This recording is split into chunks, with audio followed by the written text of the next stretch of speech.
नमस्कार, मेरा नाम पिंटू सिंह यादव है और आप सभी का न्यूज लाइव में स्वागत करते हैं। दोस्तों, उत्तर प्रदेश की सियासत में कैबिनेट मंत्री ओम प्रकाश राजभर अक्सर अपने बयानों को लेकर सुर्खियों में बने रहते हैं। इस कड़ी में अब ओम प्रकाश राजभर के जो है वो बागी तेवर देखने को मिल रहे हैं। जी हां, मैं बात करूं तो उत्तर प्रदेश सरकार में मंत्री और सुहलदेव भारतीय समाज पार्टी के राष्ट्रीय अध्यक्ष ओम प्रकाश राजभर ने भारतीय जनता पार्टी राष्ट्रीय जनतांत्रिक गठबंधन को बड़ी चेतावनी दी है। ओम प्रकाश राजभर ने स्पष्ट कहा है कि अगर एनडीए में सीट मिली तो ठीक, नहीं तो अकेले चुनाव लड़ेंगे। या पूछे जाने पर कि अगर सीट नहीं मिली तो क्या किसी और से अलायंस करेंगे, तो राजभर ने कहा कि अकेले लड़ेंगे, किसी और के साथ गठबंधन नहीं करेंगे।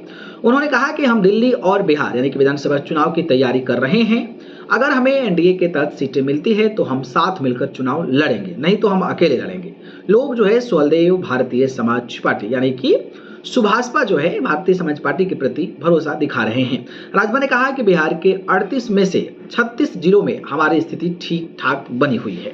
यानी कि राजभर का ये दावा है कि उनको 38 सीटें जो है वो बनी हुई है।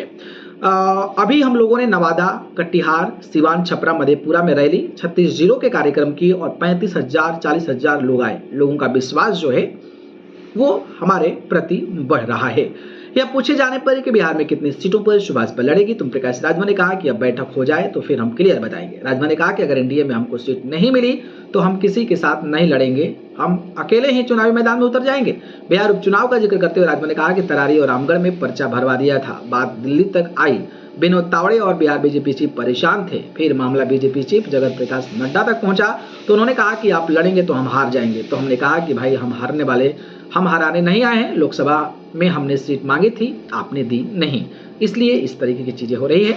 बाकी अब देखना दिलचस्प होगा कि जिस तरीके से ओम प्रकाश राजभर ने इस तरीके की बातें कही है उस पर आपकी विचार क्या है, बताइएगा। धन्यवाद।